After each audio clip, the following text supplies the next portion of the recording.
on here. So that was Vaughn right there. Right? Vaughn, was that you? Yeah, that was me right there. All right. Vaughn trying to get the visual. All right, so look it. Hey, Vaughn, you sound good too, bro. I don't Hey, want to Thank jinx it, you know what I'm God, saying? bro. But he's let's This is go. back, this is dog. He's back. oh man, bro. We've had to go through valleys, mountaintops, thorns and thistles to finally get to this point, man. There we go. Let's go. Thank God that we are here. Hey, okay. So I'm gonna hone this back in. All right. So UFC 315, Belal Muhammad versus JDM, Jack Della Maddalena. I don't know if I can say that right, but I'm saying it better. I know that. Now I have a few key notes here that I wanted to kind of go around, and I think what I want to do is I'm gonna ask both of you if you were to pick one topic off the top of your head that you would want to discuss between these two fighters. Vaughn, you go first. What would it be? I'm gonna write it down. Between which two fighters? JDM versus Bilal. One topic, like, dude, this is what Who's it's got the better hands? okay. Better hands. What about you, Ray? What would be your topic? Hype versus, you know what I mean? Like versus reality. You know, what's Okay, is one of them too hyped, or we're so about to find out what the this is reality is. this is what we're gonna do. I'm gonna be the tiebreaker. I'm gonna Okay. go, I'm gonna go better hands as the main Nice. topic to start off the show, but I want Ray to comment on it. All right, that's what's up. Um, I think because of the strengths of both fighters, whoever puts in the time in this camp to work on their striking and dirty boxing and in the clinch, ground and pound, all of it kind of together, can swing this fight. And then once a moment of opportunity can present itself with the striking, a good shot or a stumble or something like that from a punch or a kick, with their elite grappling, they're able to take advantage of that. So I don't know, man. I got I got Belal, but You're I don't know. taking, you're That's taking. it's Okay, just really so close, man. better hands. You're leaning towards Bilal. All Yeah. right, Vaughn. Since it was your topic, so where are we at here? It's interesting. I tend to lean with a little better skill with Bilal, but I think the power threat lies with JDM. True. You know, he's got a 71% KO rate and submission rate here is negligible and really he's not going to submit Belal. That's not his path to victory. But a round one, round two KO, he has the power to do so. And, will that power translate into round three, round four, round five, especially after dealing with the wrestling onslaughts, because the thing with Belal is the chain wrestling, which makes his hands good.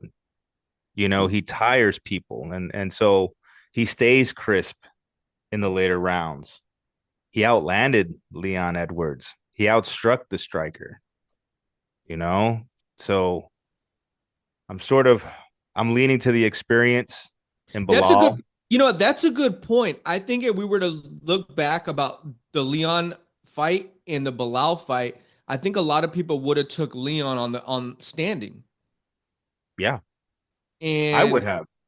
He was right, At that favored going time, in I would have. was he favored going in? with the striking. He was that was his path to victory in Right, my mind.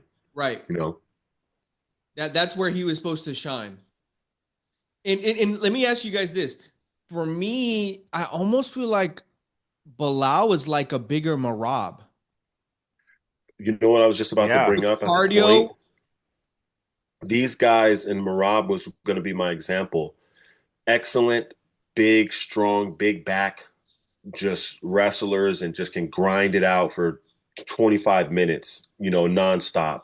But they are standing up. They're choosing to go into the fight and use not even really take down until minutes into the second round, or later into the fight when they've really got their opponent kind of sleeping, and then they go for the takedown or a shoot. But it's just they're willing to stand up for at least 10 minutes almost before even trying to get it to the ground. And I don't know, I just think that's a strategy now for some of these elite and wrestlers who are on the top of their game. let me paint the picture for everybody. UFC 315 in Canada this Saturday. Belal Muhammad is 24-3. JDM is 17-2. Belal Muhammad is 36 years old. JDM is 28. So I'm just kind of give you the tail of the tape for everybody listening out there. TKOs, Belal got 5. JDM it shows 12. Submission, it shows Belal 1, JDM 2. So the next question I wanted just to preface this, and I'm going to ask now Vaughn this Well, question: the level of competition. Who, if you were to put him at a gauge, who has fought a better level of competition, and do you put that into the equation? You have to put it into the equation, and it's definitely Belal. Mm-hmm. Belal has the stronger, strength of schedule here. I think, has the longer UFC tenure, so he has more UFC experience as well. More 5-round championship experience than JDM does. All that stuff's very important. Um, the one thing that I question, the one thing that I wonder is, could you see a world where JDM lands more and absorbs less than Belal and still loses a decision? yes, if Bilal's able to score takedowns and JDM has within a minute in the round of that round, he's able to get back up and then get back to volume. It would just depend how the judges would score that. But I wouldn't. I would give it to JDM if he was putting up that much volume and not taking that much damage. I don't know how I would give him the win. How could you, Vaughn? Or what I scenario don't, would you see? I don't, well, where Bilal's controlling the majority of the fight and the strikes are not necessarily significant or damaging type strikes, right? Okay. They're because you still get strikes from, when you're on the Yeah. bottom and you're hitting, Mhm. those strikes still count. And when the reason I brought this up is because my expected significant strikes landed per fighter, they're both sort of volume fighters, is 109 in a 5-round fight. 109 significant strikes landed for Belal in a Hmm. 5-round fight, and 168 significant strikes landed for JDM. Oh wow.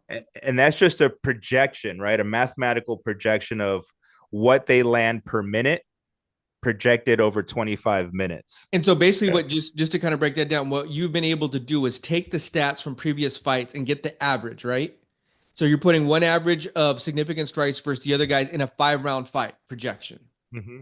Okay. Yeah. Well, that initially, and Interesting. then we can take that and pinpoint the strikes landed per fight in any given fight against JDM's or Bilal's strike defense, right? So you multiply the strike defense to the percentage of strikes landed, and you can have an expected strikes landed and absorbed per fight.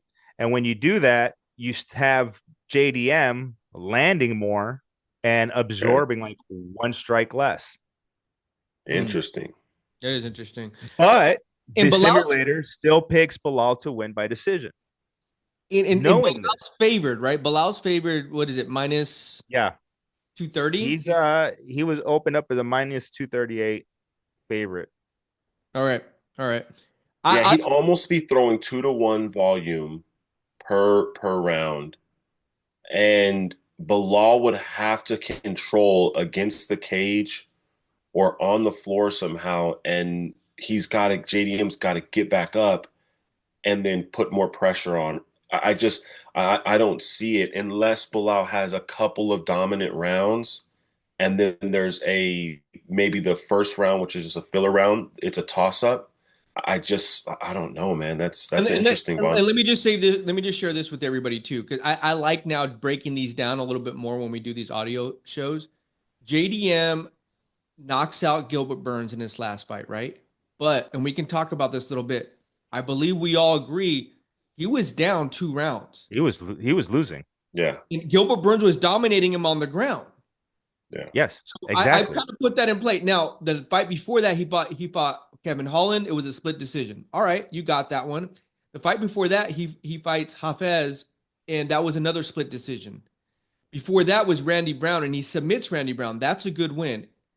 You got Roberts in a TKO. You got Amila in a TKO. So And all those other people don't matter, they don't. right? I agree with you. That's like us looking at Bo Nickel right now, right? And saying, Yeah. "Oh, you fought those the bottom level tier the bottom tier guys, then you get to somebody and then you lose." JDM's been able to win with some the Kevin Hollands of the world. I love the grit he showed in that fight versus Gilbert Gilbert Burns. Burns. He Yeah. Now, impressed the fuck out of me because he was down and he found another level inside him, and then we all found out he actually had a broken arm. So that and that was impressed a the short fuck. notice fight. Yeah, that And that impressed was a the short fuck out of me. notice fight. So I think that you're gonna have to take everything he's gotten to this point, and he is. I don't see him out cardioing Belal is my problem. And I think, but when I saw Bilal, what he did to Leon Edwards, oh man, I thought that was so smart. Ray and I talk about this all the time. Like what Aljo did. We use Aljo as a perfect example. If you're in a championship fight, take his ass fucking down, bro. Prove to me Yeah, that earn you strike. can Okay. go ahead. That was a perfect example that you just brought up too with the Leon Edwards parallel.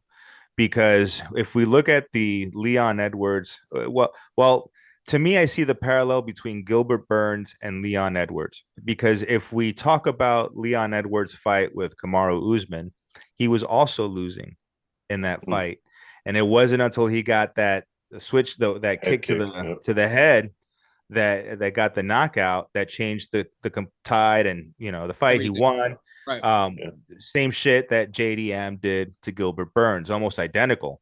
Gilbert Burns is Interesting. dominating the fight for 2.5 rounds.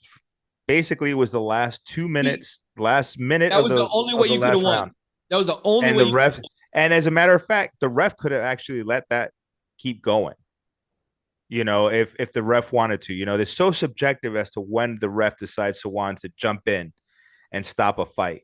No one has any control over that. And I think you could have probably let Gilbert Burns go a little longer, um, because it wasn't like he was gashed up or cut up. The ref just sort of stepped in after 3 elbows, and that was it. JDM won. So and do you have the stats on JDM's takedown defense? I think that's important. yeah, yeah, his takedown defense is 70%. Okay, that's not bad. But listen, Bilal's takedown average is 39%. His takedown accuracy, not good, right? But he gets so many takedowns. What does that tell you? He is persistent. Mm-hmm. Yeah. And he says it himself. It's not the first attempt that I do. It's the second, third, fourth, fifth Yeah. And you make attempt that it, starts getting the results. Ray and I just talked about this when we were watching the college play. You make him now have to worry about that, Yeah, and that's that's where the something. hands drop. And then that's where the striking comes into play. It just opens up things, and it's something they constantly have to worry about. But his takedowns, his stamina, and his will and determination is what just wears on dudes to have to Yeah. constantly sprawl and just try to fight it. And he's just the size of his back. I don't know, man. These fools are they're insane. This is what I'm going to say. I'm going to do my pick, and we're going to go to the co-main here. I'm picking Bilal due to volume, takedown attempts, and fight IQ. I think Vaughn said this earlier. If JDM is going to win, it's going to have to be in those first 2 rounds. If we go into deep waters, and we go to decision, Bilal's going to squeak out a 3-2 decision. Hmm. And they better take notes of what happened to Carlos Prates. You need to win one of those rounds, 1, 2, 3. Do not go into the fourth round down 3. We saw it live, Ray, right? Yeah. Yep. And, Yep. and I think when you get in those 5-round fights, there's your fight IQ. And I think Bilal's game plan, it's gonna he you know what? He's not dumb, bro. He's growing on me. But that's what I'm saying, Marab, Bilal. These guys score by using the takedown. Yeah. That's their Mayweather jab. That's what they do to score points. And sometimes it breaks the will in the process of their Like opponent. And fuck. then Yeah. Like But fuck. yes, and Man. but it's also staying active while in the clinch and at the takedown, right? Right. Because Correct. it's one thing to, taking down and controlling. It's another thing taking down, trying to go for the back. I mean, Yes. everybody knows Bilal's not going to submit you. Everybody knows Bilal's not going Yes. to knock you out, but he's going for the submission. He's, Yes. these are all distractions. He's on And top of you. He's making you, yeah, he's making you have to defend. exactly. Yeah. And the wrestling, it's a weapon. He's weaponizing his cardio and saying, my cardio is better than yours. All You right. know, so I got Belal. That's I got the Belal by bell for the decision. co-main event. So let's get your fight prediction on this, Vaughn. Straight up, I'm taking the champ, Valentina Shevchenko. No, no, no. The main. You got Belal, right? Oh, yeah, I got Yeah, he Belal. just said it. Yeah, he just Jesus. said that. Okay, my Yeah, bad. sorry. And Ray. we know who he's got for the next one. But Ray, who do you got? I'm like, fuck, I Yeah. just go right in. No, I got Bilal too. Yeah, I got Bilal. All right. Co-main event. Now we've all I got been. Valentina. Hey, but I mean, look So, at we've all I think have been discussing this line. Yeah, bro, I crazy. Ray, did we put the bets in or not? yeah, got two. Yeah, We, I'll we get got those up. But yeah, we got the two. Grasso Valentina, but okay, this is Yeah, what is at plus Valentina 105, and then we got plus 165 on Grasso. did the Valentina still plus 160? Yeah, it's plus No, 160 no, she's not when we got it. Valentina. Yeah, when I got her at plus 136. It's plus 124 now, minus 140 Manon. Now, It was at 130 this morning.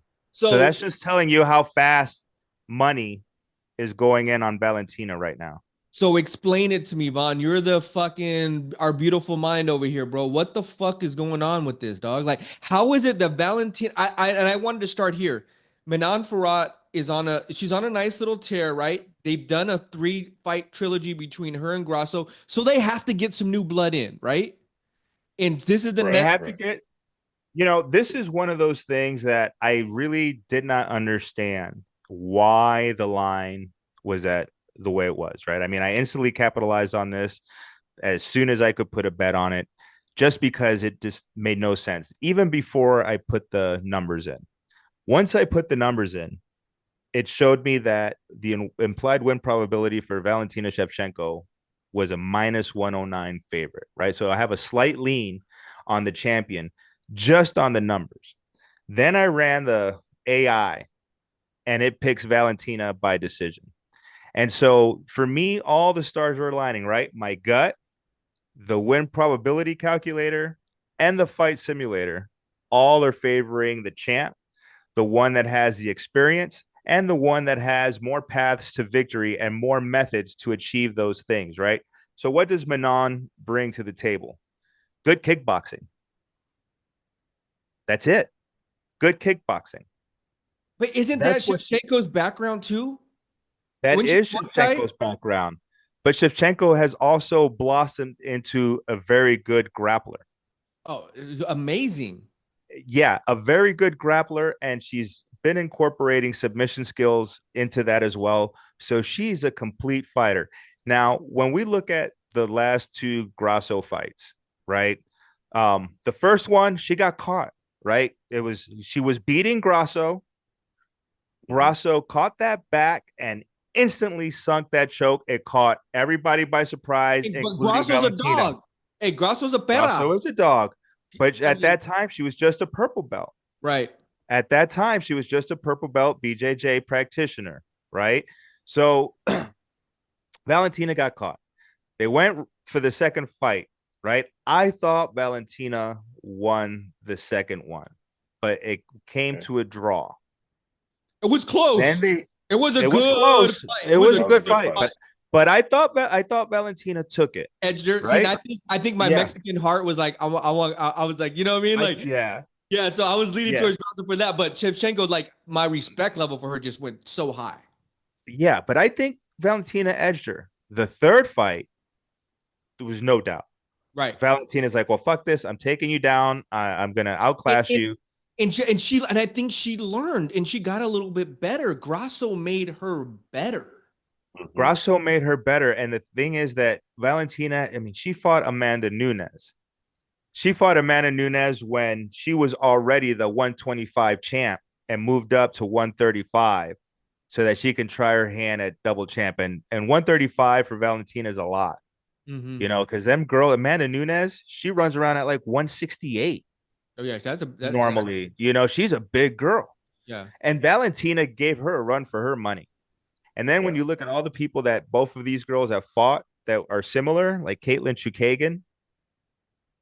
Chukagan went to a decision with Fior. Valentina knocked her ass out. Right. You know, I know MMA maths don't always jive, but when all the stars align, you know, and then she's the champ, the current champ, and she's got that experience, and you feel like she's evolving. Fight IQ through the roof, I think, with Valentina. I don't think this is Manon's time. I Yeah. think, you know, this is Manon's time because she beat Aaron Blanchfield in a title eliminator fight where it would have been either Manon or Blanchfield in this position, of which either of them I think Valentina beats. So I don't think that either of them would be the best contender, or maybe the situation with women's MMA in that division is so messed up that that's just the best you got. Mm-hmm. But I think Valentina skill for skill beats them both. Ray, where we at? Man, I mean, well, I'm right along with you guys. So this is, as you and me both saw it, we thought the same thing. It was just how and why, and it didn't make sense to us. But I'm just fascinated to see the results of this fight because does the UFC know something, or were the books trying to influence the money and trying to play with us a little bit when they knew what was going on, and so they were trying to juice one side or the other to either trick people into think they were favorites so they can put more money on that side. I don't know. I don't know what they were thinking, but I'm I mean, interested to they're see the still result thinking of it, this. right? The line is still there. Yeah. The money is still Yeah, but Yeah, but the line now is being dictated by money, as you guys are saying, Mhm. right? The bookies' hands are Hmm. out of it now. Yeah. They put it at where they think it was. Maybe, you know why? I think they're Hmm. doing it just to get action. Yeah. Because bookies, you got That to makes sense. understand, win or lose, bookies are still making money on every bet Yeah. in the rake, right? In the There's vig, no they're bets with plus money on both sides. they're making 4 to 10% on every bet, win or lose. Hmm. That's the kind of profit margin that they have. So whether they're encouraging you to bet, and this is why they do those boosts as well, right? Okay. There was something was like, you know, minus 120, which in theory is like just a 56% odd, right? Just a little better than a Yep. coin flip. And then they boost it to a plus 100. What does that do when they boost it? No one wants to take shit at minus 120. So here's what happened. When they did the real numbers, they showed that it's at 105 to minus 105, right? A 50-50. Hmm. No one's going to want to put in money on a 50-50 fight, True. right? There's no Yeah. value for someone to get at a 50-50. But now I'm seeing Valentina at plus 130. What are we all doing? Oh, we all through We're juicing. all We all through fucking some money. throwing Yeah. money, right? And so Yeah. they're just raking in, you know, $4, Action. $5 a bet per bet might not seem a lot, but multiply that by a million bets, and right. now Oh you yeah. got $4 million just on juice before the fight even started, just on manipulating the line. Hmm. Yeah. And so I will say this, and just to tail the tape. Valentina Shevchenko is 37 years old. Manon is 35. Valentina's 24 wins, 4 losses with 1 draw. Manon is 12-1. Also, we have TKOs, Valentina 8 versus 6, and subs, submission 7 for 0 subs. I can easily see Valentina getting the submission here, taking her down, controlling it. And then what I want to see next is I want to see that Wei Lee fight. Okay. That's what I really want to see. So let's go Okay. through this. Let's go through this. Do you want to give me the smoke, UFC? You want to give me this little like number 2 contender since we did the 3 trilogy? Fine, line it up. Let me get paid. If I'm Valentina, that's how I'm thinking. Like I look at it as disrespect. Like, all right, cool, good to know. put me in this bitch. So, I think that's a great call out. so, hey, we are gonna line up for that Weili fight though. Yeah, I think that's a great call out. I Because think to that's a me, great and I fight. compare this to Tatiana Suarez. Tatiana was favored. Weili was like, all right, let me show you. Let me educate you. And Tatiana and this girl almost have the same record. So I honestly think there just was no one else. The That makes betting sense. though is what's really I feel is disrespectful. I think the line should be like minus 450 Valentina. So Mm. I'm gonna leave it there. All right, last thoughts. Vaughn, anybody else, any other fights you just want to give a quick shout out to? Yeah, shout out to our usual Hey, suspects, Red Wolf, Fool, Alien. We got some new homies, Marcelo kind of jumping in. Raphael just did a podcast with him. Derek as well. So we're building a little squad here. Yeah, shout out to the homies for sure. Everybody in Man, the one of home the chat. fights that I've been going back and forth with is another fight that I think is dear to us: Alexa Grasso versus Natalia Yeah. Silva. Um, and my stats on this one have Silva. And initially, as we were starting to put out on the homie chat, people were putting money on Grasso. I'm like, okay, but just be cautious. Here's what the numbers say.